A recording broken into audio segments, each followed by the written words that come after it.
All right, here's a quick explanation of the game categories that you're going to play this Sunday. So each student is going to get their own sheet of paper like this, and they're going to need their own pen. They're going to be on their own team competing against each other.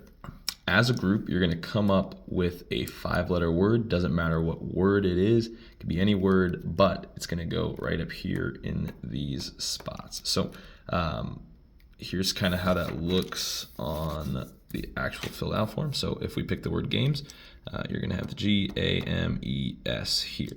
Then as a group, you're going to come up with looks like 6 categories here you're going to come up with. It could be anything. I have suggestions on the sheet.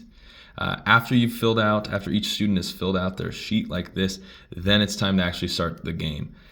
You're going to call out as the leader in a category. So let's say you start with animals. You call out animals.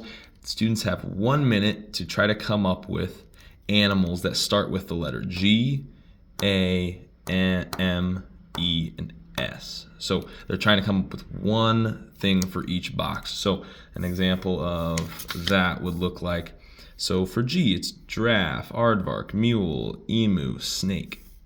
After the minute's over, they stop writing. Doesn't matter if they haven't filled out all 5, they stop writing.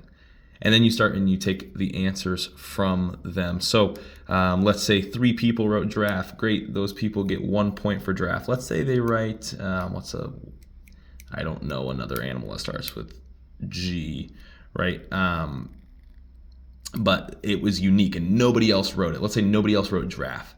That means you get 2 points for that. So after a round, it's, let's say I got all 5, but these were not unique. Somebody wrote each one. Somebody wrote those 2. So I get 5 points. I get 5 points for the round. Then you're going to call out another category. It doesn't have to necessarily be in order. You don't have to do trees. You can throw jobs.